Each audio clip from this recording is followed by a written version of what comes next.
well, welcome to our next panel.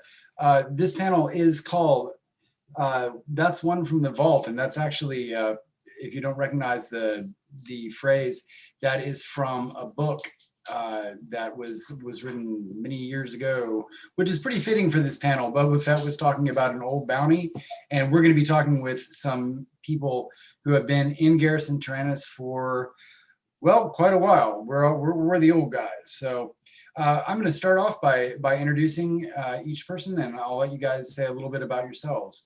Let's start with Laurie. Hi, I'm Laurie Fry. I've been with Garrison Tyrannus since 2002, so I'm on year 18. I costume as a snow trooper, and in the past I've done TIE pilot and Zam Wessel. All right. Jason is our next panelist.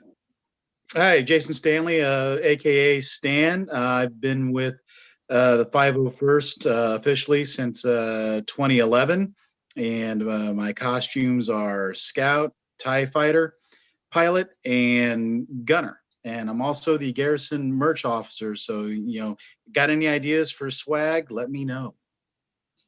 All right. Next up, we have Jessica.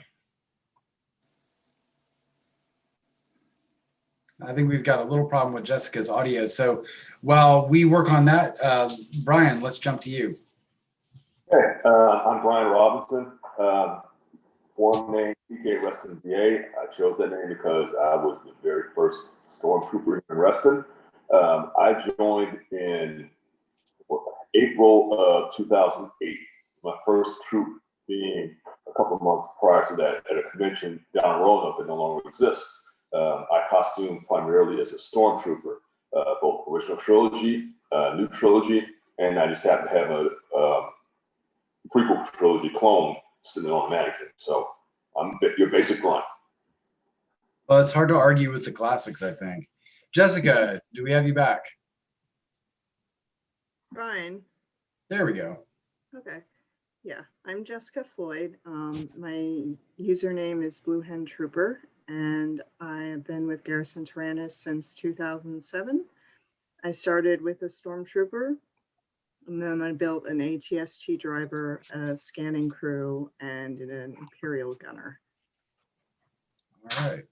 Well, we have, as you can tell, we have a wide range of costumes represented here, and I think this is going to be a fun panel. We're going to be talking some about what the Garrison is like and kind of the history behind it and where we've come from. So I'm going to start you guys off with an easy question. And since it's pretty fitting, since we're a costuming group, I'd like to know what costume was the most popular or the most common when you joined. Brian, let's start with you. Wow, okay. I'd say the most popular costume when I joined is still the most popular today. It's your basic stormtrooper. It's really one of the iconic costumes of the entire Star Wars franchise. And personal opinion, I think everybody should have a set of white armor hanging in their closet because it's always in demand. But yeah, answer your question. Everybody wanted to be a stormtrooper when I joined. All right. Jason, how about you? What was the most popular costume when you started with the 501st? I have to agree with Brian on that. You can't argue with the classic. Definitely, a lot of TKs were around, probably more than anything. And if you wanted to get onto a costume, that's where the most help was at. So naturally, I went to the Scout, which is the best looking trooper from the original trilogy. Not biased at all, though, right? Not at all. Not at all. All right. Now, Jessica, I know that you have a stormtrooper, so I'm sure that you agree with these guys. But I'm curious, why do you think that the stormtrooper, got so popular? With all the costumes that we have, why is that one still, one of the top costumes to do? It's so iconic. I mean, it's one of the most well-recognized costumes from Star Wars, possibly outdone only by like Vader or Chewbacca. And the helmet that completely covers the face really adds to kind of the whole mascot phenomenon, where you are a character as opposed to a human being. And people really latch onto that and seem to like that. So I think that's part of its appeal. Now, Laurie, you have done a variety of costumes from what I've seen. Do you agree with them? Like, you know, is the Stormtrooper sort of the quintessential bad guy costume, or is there another one that you gravitated to? Well, I started so early because in 2002 we were on episode 2 as far as the prequels. So almost all of the costumes were from the original trilogy. Some people were starting to do some from episode 1 and episode 2, but it was pretty early days, so there weren't that many makers. You saw a lot of the basic TKs and bikers and snowies. So from what I know and from some of your answers here, you guys all have some experience in the Legion. So I think the next question is, what's changed since you started? What are the differences between what it was like when you started and now? And Jason, let's start with you this time. You know, that's, I hope I don't offend anybody because, well, and I just give some background for when I started off in the Ohio Garrison, which is a great garrison, you know, great camaraderie, but, and then I moved over here to Garrison Tyrannus, and which is even tighter camaraderie, especially up here in the Northern Virginia area. So that's great culture. And I'd say at the local level, I've not seen a lot of change, and I mean that in a good way. You know, people want to get together, have a good time, work on costumes, talk about nerd things, and that's always been there. At least, you know, with the group of folks that I hang out with. Where things have changed is, I'll use the expression going more corporate, or it's gotten more corporate from the standpoint of, you know, higher level operations. You know, Legion getting direction from LFL Disney because, you know, they're the big daddy rabbit in charge, and just over time they've gotten very stronger in suggestions on, you know, what they would like us to do and not do, and especially in regards to their intellectual property, which, you know, we've been very fortunate just as an organization period to operate the way that we do. You know, and since, you know, we're glorified pirates, you know, with all the stuff that we make and put together and whatnot. But, you know, it's still, even with the limitations, boundaries, and extra processes that we have to go through to get things approved, it's still a great hobby. It's still a great organization. And if you really want to have a good time, focus on your squad and garrison level things. Don't, you know, get caught up in the bureaucracy, because that can bring anybody down. Laurie, what do you think the biggest change has been since you started? The scale. Back in 2002, when I started, the garrison had just been formed. There were some members who've been in the 501st longer than me in our garrison, but they didn't start in Garrison Tyrannus. The members who've been in longer than me were actually part of the Southern Garrison. And once they had enough people, the Southern Garrison split, and Garrison Tyrannus was formed for Virginia. And I was the first member who was processed after the garrison was formed. But there were only a few people then, you know, maybe 10, 12 people when it was first formed. Most of the events were in Richmond. You'd have to drive, you know, I'm in Northern Virginia, you'd have to drive a couple of hours for most of the events. There were a few up north, but not a whole lot. And the biggest change is where before we had just a tiny group spread throughout the state. Now we've grown, so we've got squads in 4 different regions of the state, all of which are much bigger than the entire garrison started out with back in 2002. Yeah, that's true. There's definitely, I would agree. There definitely seem to be a lot more options and a lot more going on than there was back when I joined even. Jessica, have you seen something that you would identify as a big change? Occurred to me that some of our relationships with sources of costumes have really improved in terms of accuracy. Like the one that's really popular for officer uniforms is Cosplay Sky, and they have worked with us, and the accuracy is just so much better than it used to be. And I'm sure that's true for the other makers for other costumes as well. But yeah, the other thing that really struck me is just the sheer number of troops that happen now. I mean, even in little rural parts of the states, they occasionally get troops near them, and I'm like, that's awesome. So, yeah.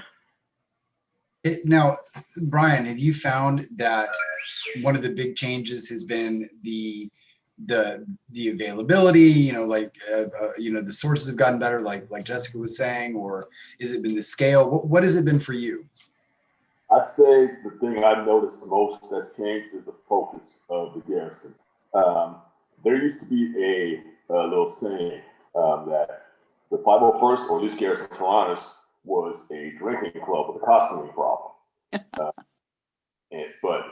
And there also used to be a nickname, or at least a subgroup of members who called themselves the Ghetto Garrison. So as opposed, there's less of a frat boy culture. We still like to have fun, but the focus is definitely shifted toward, like Stan said, it's more corporate. And I'd also add that it's more of a charity focus. So we party, but again, we've grown up a little bit, and to me, that's a good thing.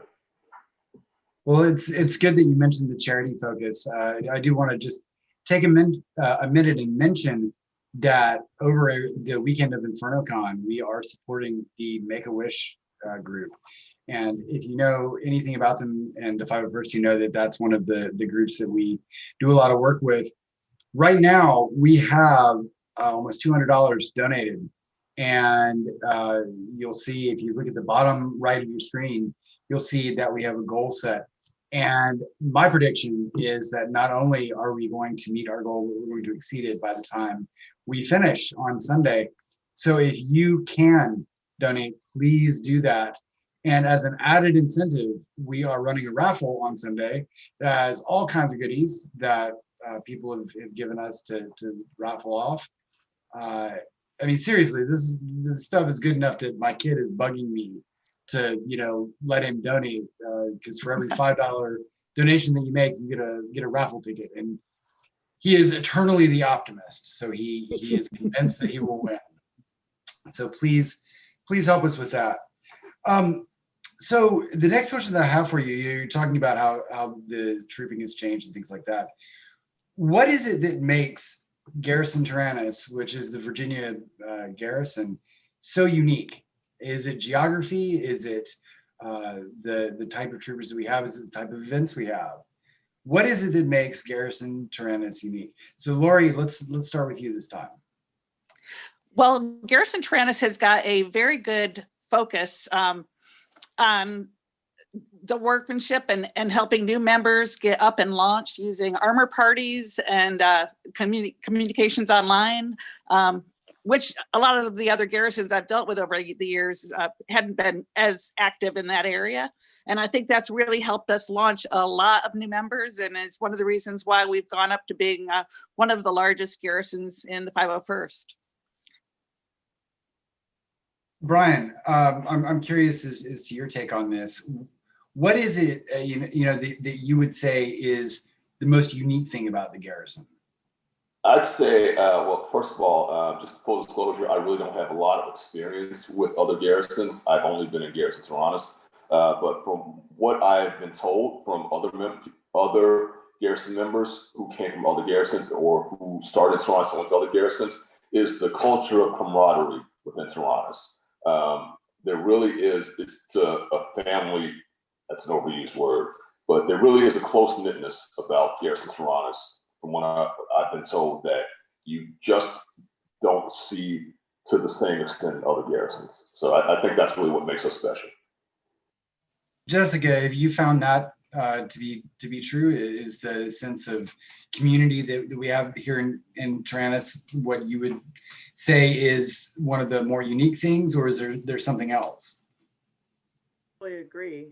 And I'd like to add that we're unusually good about sharing the fun with the Rebel Legion, Mandalorian Mercs, R2D2 Builders, all of these other costume groups that have branches in our area. And we really try to cooperate with them and do events together. And from what I've been told, that is not common. It's yeah. Thank you for bringing up some of the other groups. If you're watching and you get a chance, please make sure to look at our schedule, because on Saturday we have panels from a couple other groups. The Rebel Legion is giving a panel at 1 o'clock tomorrow, and we also have the Saber Guild, who are doing a panel, and they're doing that on Saturday as well. So Jason, that brings us to you. What is it that you've seen? And I'm looking at the patch behind you. So obviously, uniqueness is important here. That's a very unique thing you've got. What is it that you think is it makes Garrison Tyrannus stand out? I'd say, like people have already touched on, the culture of openness and welcoming that we have. Most folks are very, very hospitable to each other, and also to people who are interested in joining. And there always seems to be a good group of folks who are willing to take people underneath their wing. And I think we're very good about not being accused of elitism. We want to grow. We want to bring people in. We want to share our experience. We want as many people as possible to be a part of that. And I really seen that within our garrison here. And also what's great about Virginia, and you have such a wide variety of people who do all sorts of different trades, backgrounds, experiences. But this one commonality of love of Star Wars that we have brings us all together. And I just think that's very enriching for all of us to encounter that. And we're all growing together in this hobby, and it gives us different perspectives on things too. So it's good for costumes. It's good for the mind, good for the body, good for the soul. That's a great answer. And while you were talking, I noticed we did have another donation or two come in. That's fantastic. Keep it up. We are at over $200 now. So if you're waiting to donate, don't go ahead and jump on that. And while you're doing that, I'm going to ask our next question. We're going to start with Brian again. So you've done a lot of troops, I'm sure. If you had to pick one, and I'm going to pin you down here, you had to pick one, what is the most memorable troop or event or whatever that you've done over your time here in the garrison? That's an easy one. It's the one that occurs pretty much every year at this time, COVID aside. That would be Air and Scare. I mean, it's our marquee troop, not just for the Northern Virginia, but for the entire garrison. I want to put that out there. No offense to the Richmond guys, but yeah, Air and Scare is better than Richmond. But yeah, that was the one that got me interested in joining this garrison. The Rose Parade made me aware of the 501st. But the Air and Scare is like, okay, I need to do that. So yeah, Air and Scare, no question about it. Well, we are fortunate tonight. We have Lori with us, who knows a thing or two about Air and Scare. So I'm gonna jump to her next. What do you think the most memorable event for you has been? Well, on an annual basis, it's certainly Air and Scare. But the single individual event actually was I got to do a Make-A-Wish presentation once down in Fredericksburg, where the Make-A-Wish Foundation had built a rebel bunker, like from Return of the Jedi, for the child. And they had about 4 or 5 of us come down there in costume for the presentation. So that was something that doesn't come up very often. And I felt really privileged to participate in that. Well, that is neat. Jason, what has been an event that really stands out, if you had to pick one? Oh, I'd have to say being on stage with Weird Al Yankovic, if you're going to pin me down to one event. That was my first official troop as a 501st member too. So that was just an amazing experience to be on stage with the guy who, since I was a kid, listened to his music, and then got the privilege of being a backup dancer for him. Just not in the way I envisioned, but but that was a great experience, and just some of the great stuff and experiences and opportunities that the 501st can give people. So it's just awesome. Jessica, what do you think sticks out in your mind is something that defines kind of the best trooping experience you've had with the Garrison? Honestly, yeah, Aaron Scare. I'll never forget my first event and just how overwhelming the sheer numbers of people are that attend that. I mean, over 10,000. It's the next year when I attended with my then boyfriend, he calculated that I was posing for about 600 photos over the course of the event. Oh, wow. Yeah. So it's really magical, particularly for me as someone who's a space exploration nerd and the granddaughter of a World War II Mustang pilot. So that is neat. So, out of all these answers, we've heard Aaron Scare come up quite a bit. So let's just jump in there. The question is, since Aaron Scare is such a big event and it affects so many people and it's become so memorable for so many people, where did it start, at least for you? How and how has it changed? What is it become versus what it started for you as? And I know we're going to get 4 different answers here, and that's all right. So Jason, let's start with you this time. So let me make sure I understand the question. So you're asking my feelings about Aaron Scare?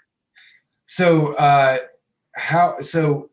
when the first Aaron Scare you did, mm-hmm. How has that event changed for you from then until now? One word, just huge. I, like everyone else, I love Aaron Scare. I refer to Aaron Scare as the most wonderful time of the year, especially when I describe it to people, and I always hype it up. And yeah, I was not prepared just for the popularity scale of the event, the first one that I attended. But yeah, and it's just grown so much.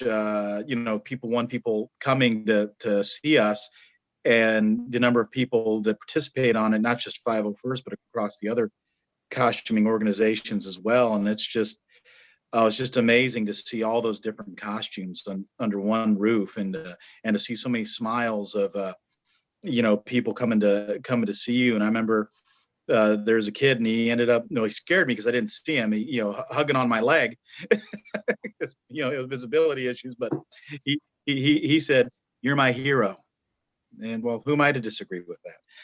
But definitely the scale of it, to where, unfortunately we've had to put a cap on things just because there's only so much space, and they can't make any more space to house us, and and add security features and whatnot to keep people safe and avoid overcrowding and such, and as well as try to have a nice spread of people being able to participate. So it's I don't know how Lori does it. I think she wears a cape underneath her clothes, because she's just super at the way she handles all that, and all the people who assist her that help with coordinating.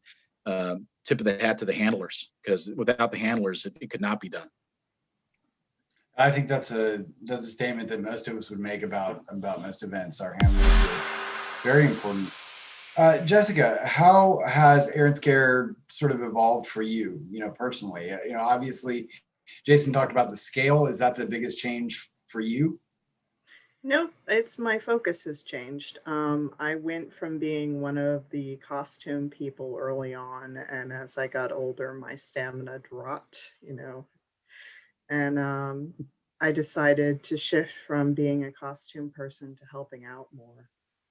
So my preferred spot these days is behind the table, babysitting props and answering questions and enjoying seeing all the little kids in their costumes go by the table, and you know, the troopers will come by and stop and say hi, so I get to see more people that way. So I get to enjoy the event more without getting so overwhelmed by by people the way I was before.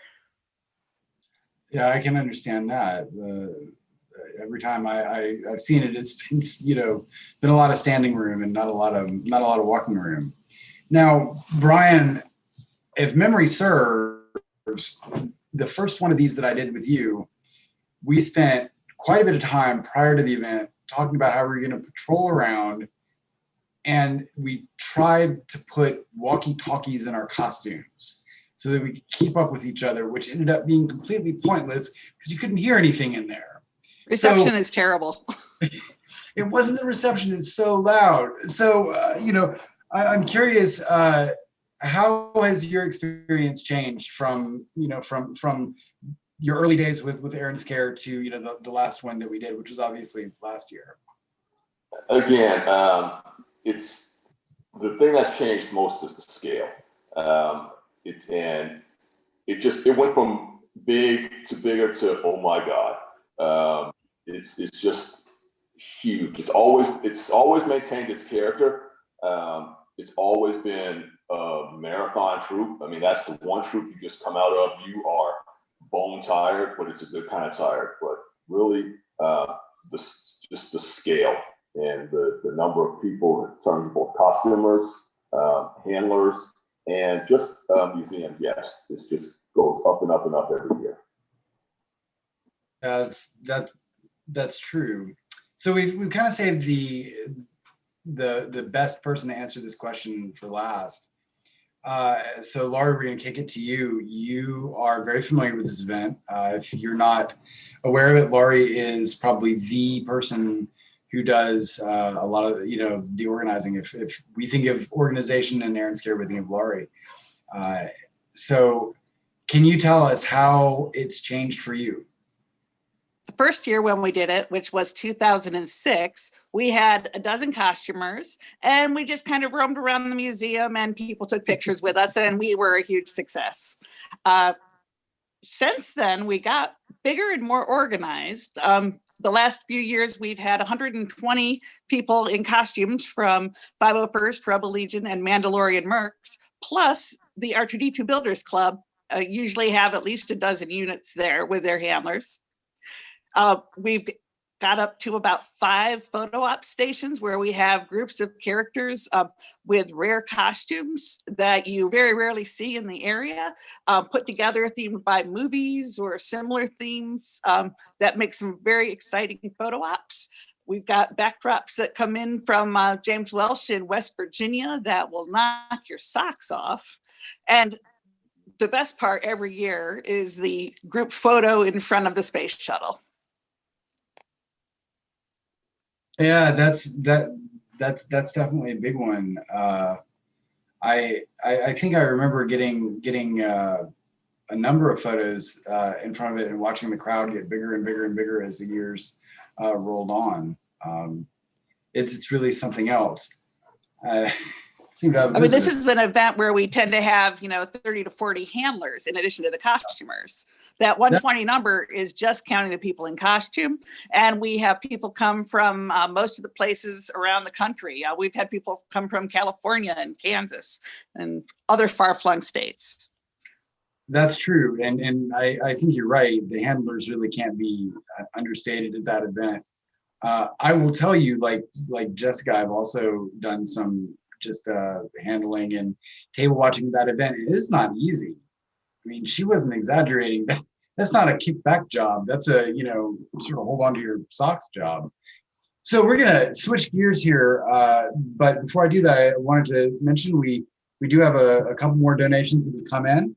It's really good to see. Keep it up. Get some raffle tickets and keep listening because this next one is going to be fun. So in addition to things like Aaron's Care and community events, we also do conventions.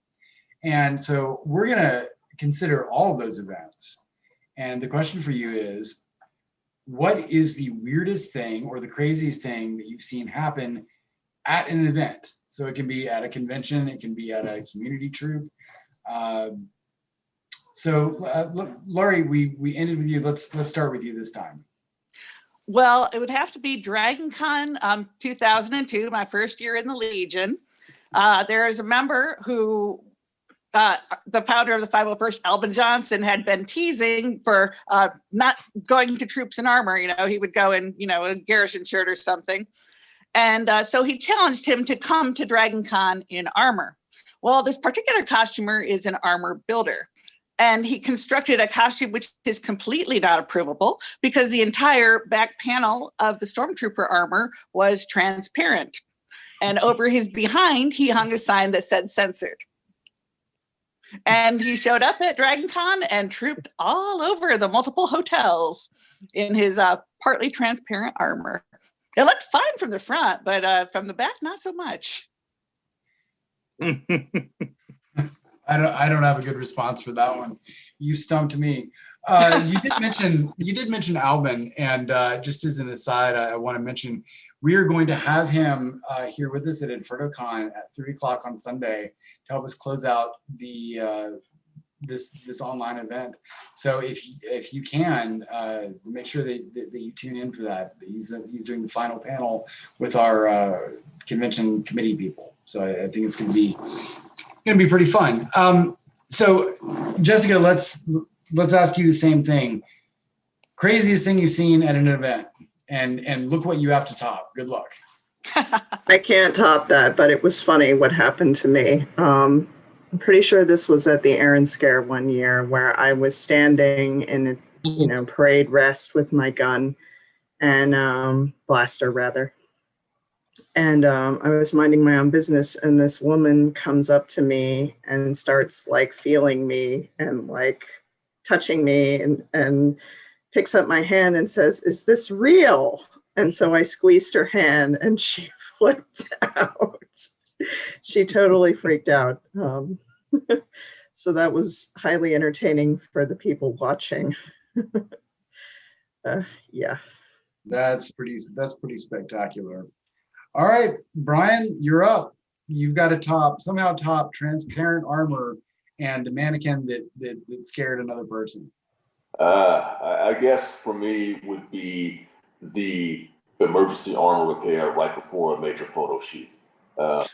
It always happens. It's one of those things you can literally set your watch to. I think it was at Celebration one year in one of these celebrations in Anaheim, California, where I don't remember if it was the FISD photo shoot or the Legion photo shoot, but almost right before the photos were start shooting, someone just fell apart. Just blah, blah, blah. So I don't believe I was in the photo at that point, but I had like at a parade where you'll have a few medics with med kits. I had like an armor repair kit with me. So here I come with my white duct tape and my Velcro and my glue and just okay, hold still. You're back in business. Yeah, trooper down. Okay, medic, got it, up and running. Well, yeah, that's definitely an important function of what we do at these events. Is patching each other up. So, Jason, tell us the craziest thing that's happened to you. I don't know if I got anything that can top that, but several years ago, I was tripping at Capsicon in my tie, and I'm just out there minding my own, being a good Imperial citizen, spreading the love. Well, the furry decided to spread it back, and so I really didn't know how to handle that situation. I didn't know if it was a skunk or a dog. Or anything beyond that. It comes prancing over to me, giving some waves, and I'm like, okay, I'll wave. That's cool. Gets a little closer, still waving. I'm like, oh, okay, and starts blowing me kisses and getting a little closer, and I'm like, oh, now I don't know what to do. And I think I just blocked the rest out. Wake up behind the Gaylord and. But that was interesting. It's probably the most interesting interaction I've had with an individual at a convention or a troop. Was that pretty early in your trooping experience? It was one of my. It was my first KatsuCon, I think. Now that I think about it, and so that was, yeah, that would have been early on, and I hadn't done too many cons prior to that either. So it was interesting. I mean, like KatsuCon's great, seeing all the different costumes and whatnot that people bring. Just there's so many artists out there, but I wasn't used to art interacting with me. So the next thing I'm going to ask you guys here is, we've talked about some events, we've talked about things like Air and Scare, and we've sort of hinted around some of the reasons that people, that you guys joined. In 2020, do you think the reason that people are wanting to join our group has changed from, why are people seeing what we do here in Virginia, and why do they want to join now, as opposed to why did you want to join when you did? So let's start with Brian this time. Well, I'll just give you my personal thing. I wanted to join because I wanted to be a stormtrooper.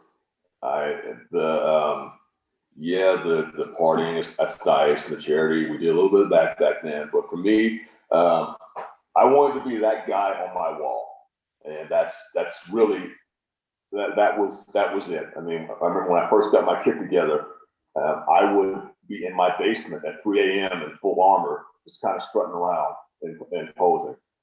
So I thought I had made it. So I think wanting to live out that character is basically a full-size action figure is still at the core of why most people join. Now, the auxiliary reasons may have changed from just straight up going to a con and getting drunk in costume to wanting to do more of the community service aspect, or wanting to be an LFL brand representative.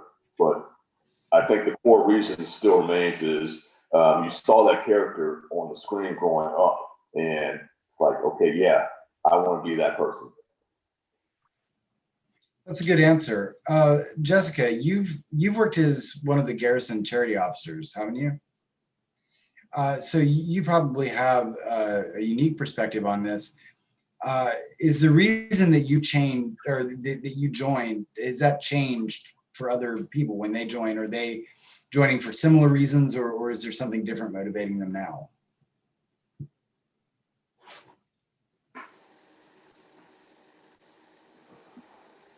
Definitely, it was a primary factor for some people, but not quite as common as it is now. And for me personally, I really joined because I wanted friends. I was going to do costuming regardless, but I wanted a community of like-minded Star Wars nerds as in my life, and the charity was a major bonus, but that was not the focus. It's a good answer, and I think that a lot of us would kind of agree with that. That when we joined, one of the reasons is we wanted to find a community that was a little bit easier to fit into for doing what we do. Jason, why did you join, and do you think that people are joining today for similar reasons or different reasons? Well, I was promised dental and a really hefty paycheck, but I'm still waiting for that. I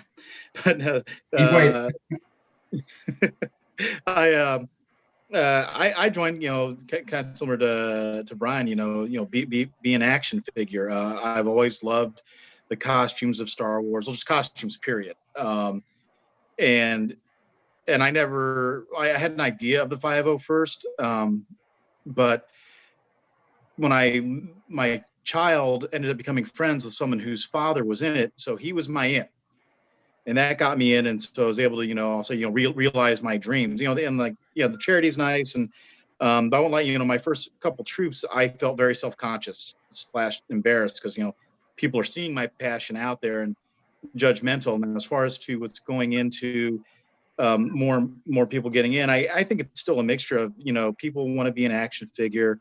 People just love costuming. Some people like the challenge of trying to make the costumes and duplicate a look.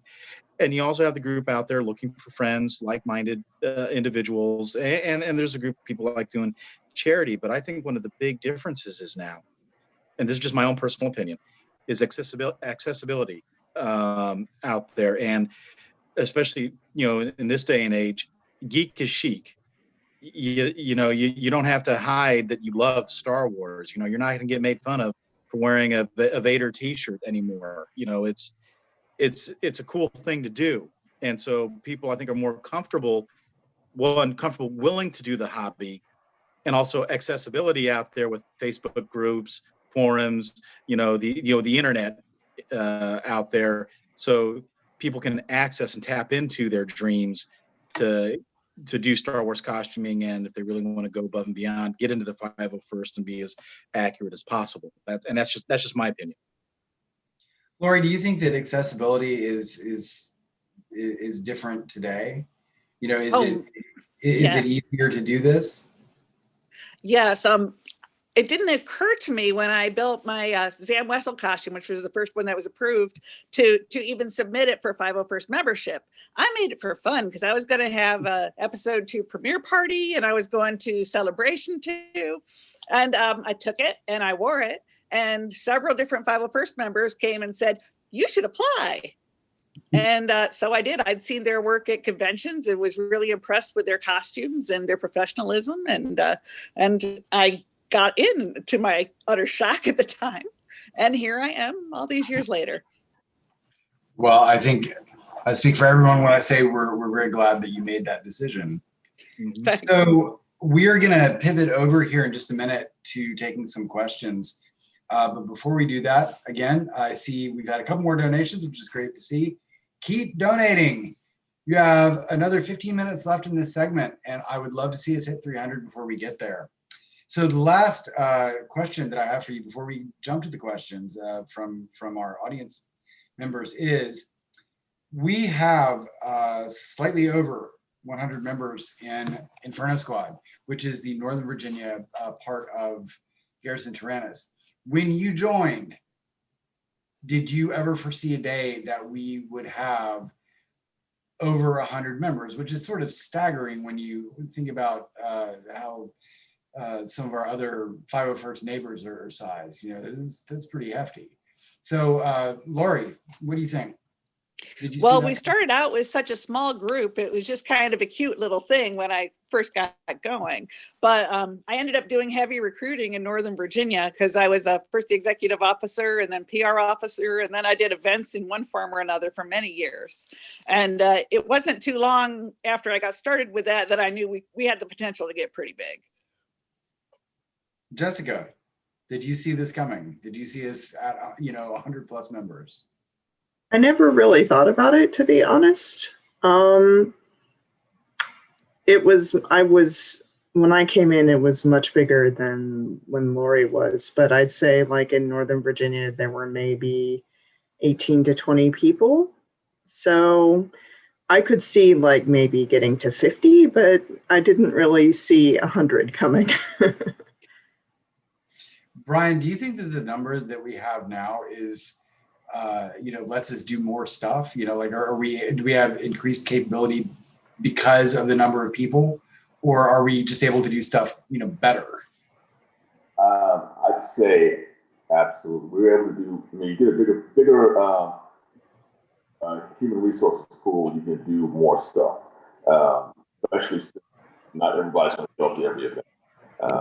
Yes, we can do more. Having said that, it seems like quite how big the Garrison squad has gotten, the man actually outstripped that. So it seems like we're, even though we're bigger, a lot bigger than when I came in, and frankly, we didn't have 100 people across the state when I came in. Maybe we had half of that. The demand is still such that at times we still have to scramble to meet every event, especially on weekends like Free Comic Book Day, where everybody wants Star Wars characters at their location. And even then, there's some events that we just cannot support. And Lori could talk more to that than I could, because if we took all those types of events, we would quickly be just utterly overwhelmed. Yep. Yeah. Again, the growth is good, but the demand signal has also gone up as well. So it's hard to keep up.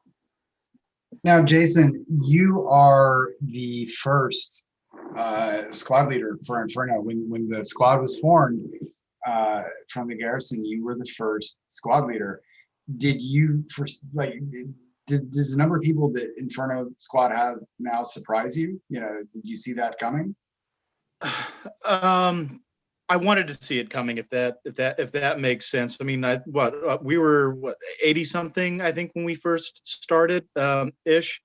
And then when I heard that we had, crossed the 100 threshold, I was ecstatic, because it just, we put a lot of love and care into getting our squad formed. I think all of us, what's the term, plank holders, in that organization, and that shows that we've created a culture that people want to be a part of and participate in.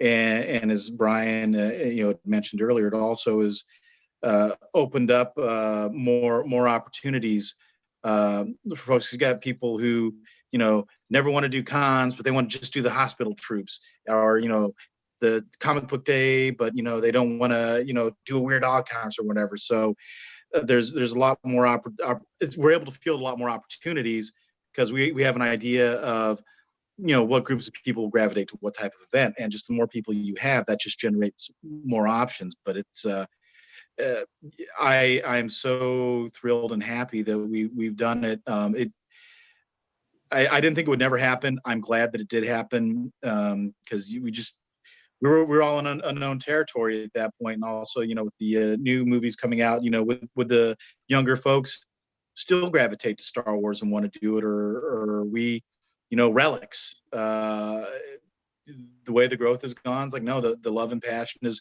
still there. Now you'll have different generational opinions of what the best movies are, and that's awesome, because it leads to great debates, because there's no fight like a nerd fight.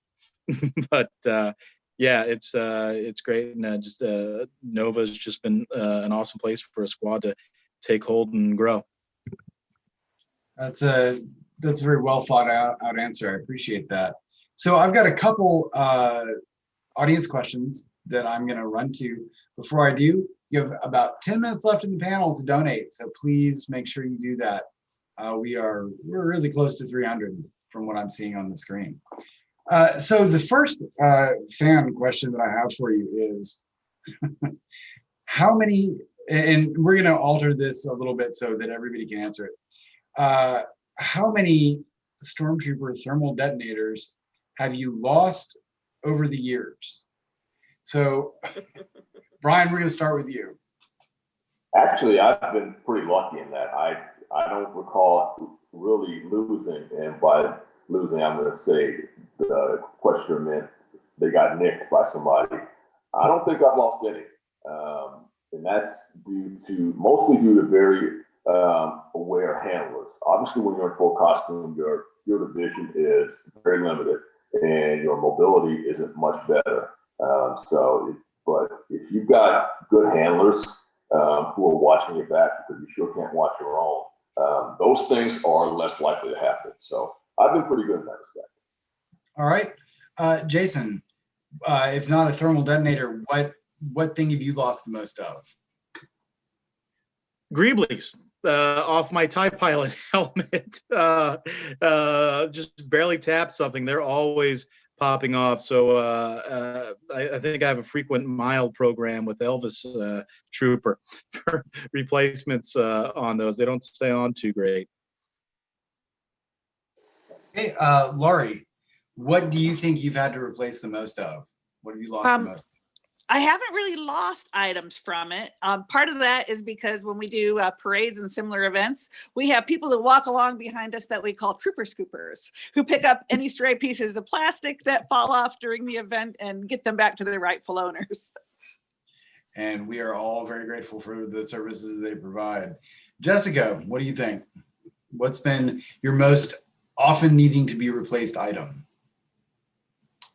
On my TK, it's definitely either Velcro or elastic, especially elastic. But I do have one interesting story.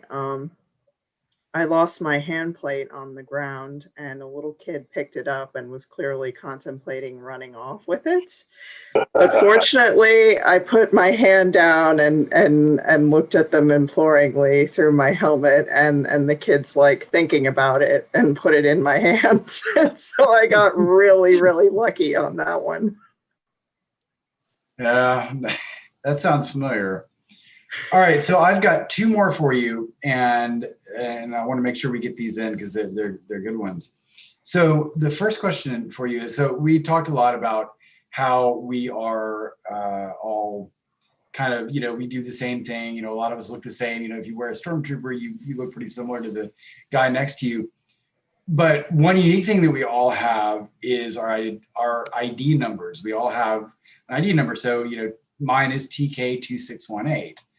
And I would want to know from each of you, why did you choose the number that you did? Because that's how it works. When you join the 501st, you get to pick an ID number. So let's start with Laurie. And Laurie actually has a 3-digit number, correct? Yes. We started out with 3-digit numbers, but then we got so many more members, they had to expand to 4 and finally 5. Well, since TK421, of course, was taken long before I joined the 501st, I went with my birthday, so it's 729. Very good. Jason, why did you pick the numbers you picked? What are they, and why did you pick them?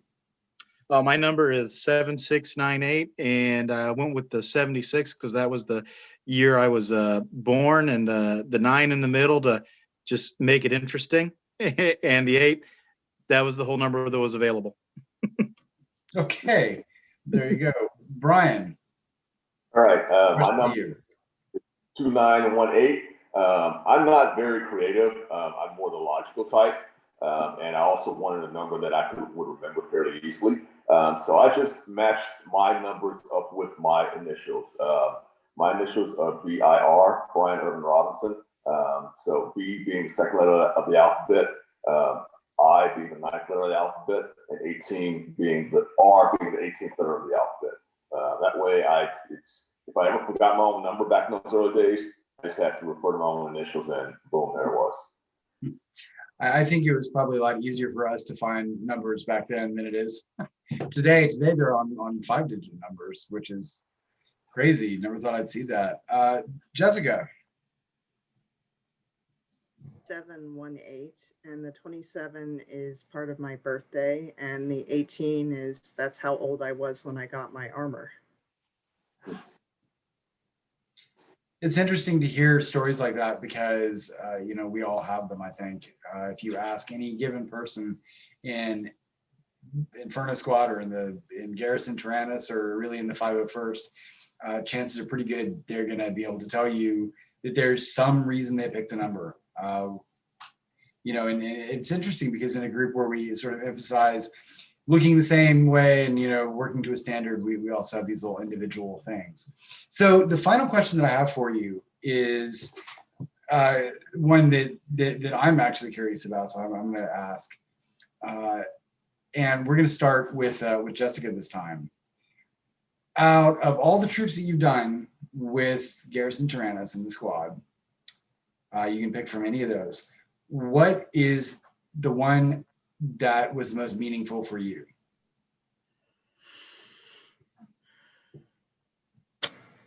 I'm gonna go probably with the Weird Al concert I did, the first Weird Al concert I did, because Weird Al has been a part of my life since I was a teenager, and I loved his music, and I would never have otherwise had a chance to meet him.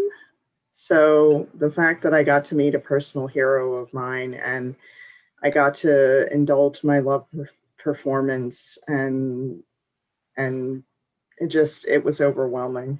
So that means a lot to me. That's a great story. Thank you for sharing that with us. Brian, what was your most meaningful troop? Can you think of one?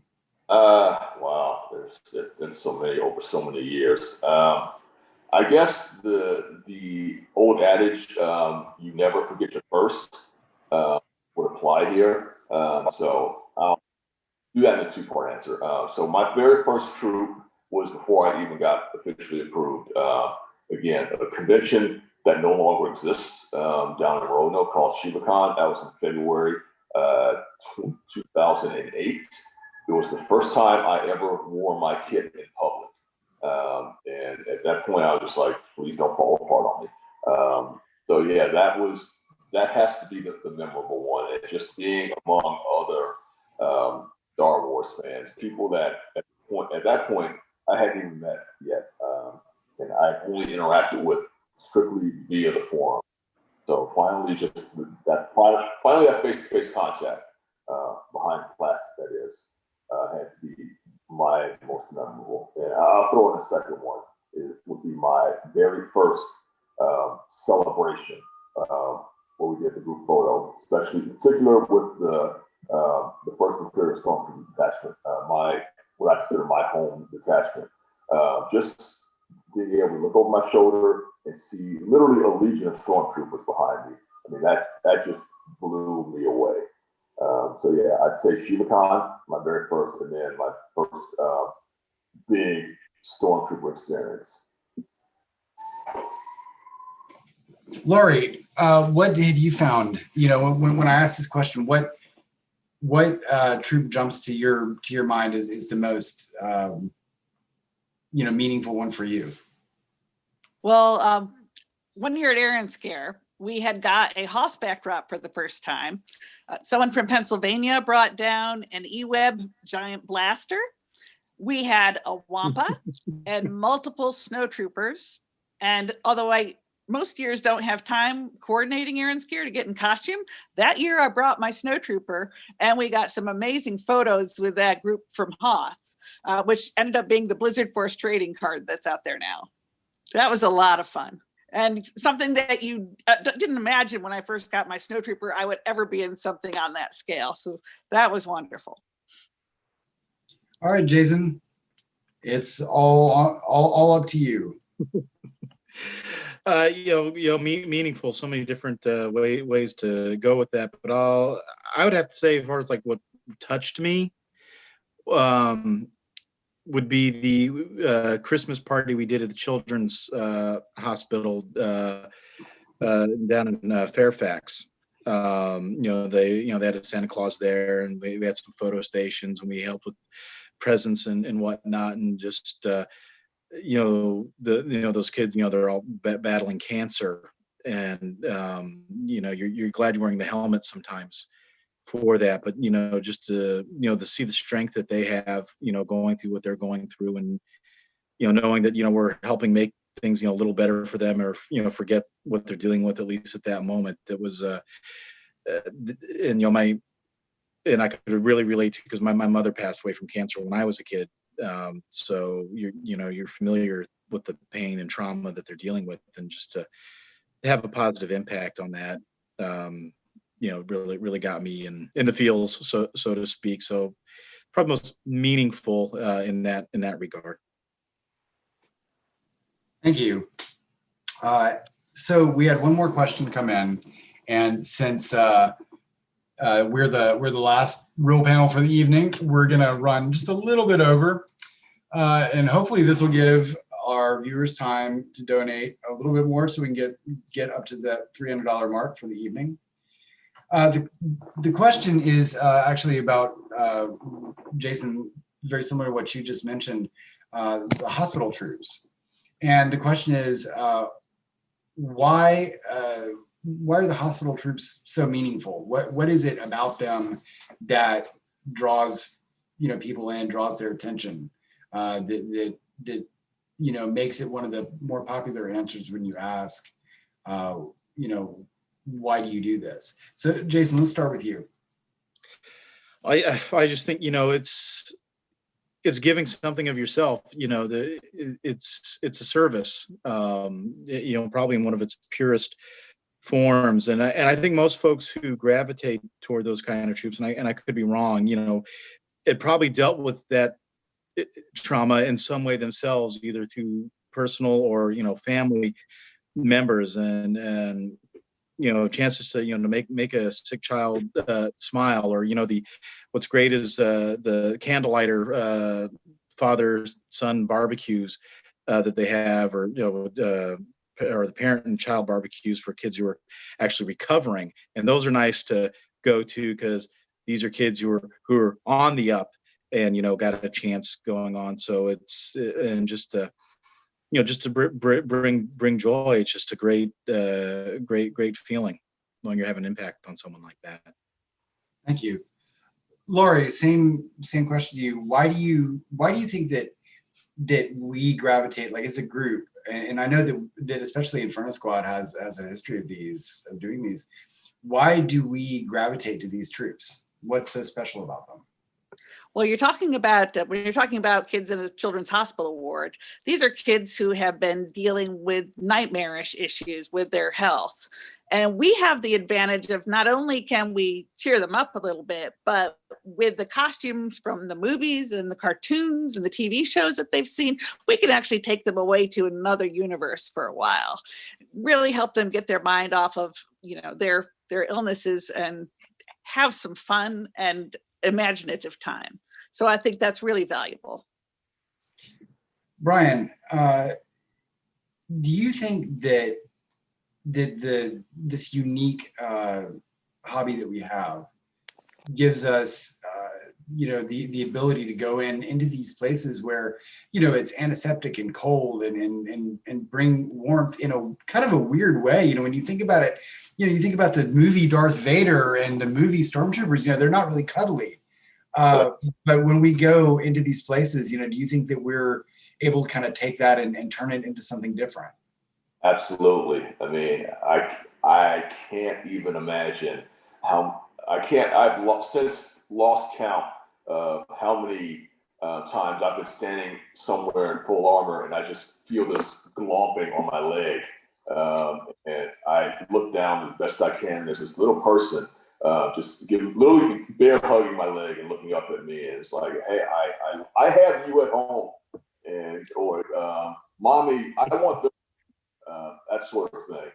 So yeah, it's really weird, because, you know what, like you said, stormtroopers aren't exactly cuddly on screen, but I guess kids are weird that way, and their parents are as well, because when they see life, they're just they're just all over you sometimes. I can be good or bad, but it's an odd thing, but it's also a good thing. Jessica, if you had some of these same experiences, do you feel like these service-related opportunities, like hospital troops, or some of the ones where we get to raise money for some of these charitable causes, do you feel like those are more or less or the same importance as some of the other stuff we do? Because, you know, over the course of the panel, we've talked a lot about why, you know, people join. You know, you join to go to, you know, dress up like an action figure, this and that. Where does the service aspect fit in? I don't want to delegitimize other people's reasons for trooping, because I think honestly that all reasons for wanting to join the Legion are valid. But for me personally, it's special to do a charity troop. You know, it's a lot of, I've done charity work with homeless shelters outside of my Legion activities, and it's really rewarding and fulfilling, but it's not the same as being able to do something that is really inherently fun and at the same time really help people.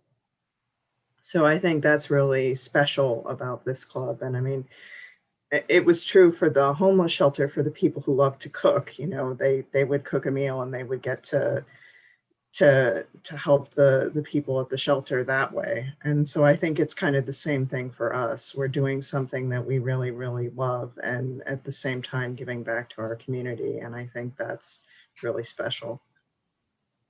Thank you all for these answers.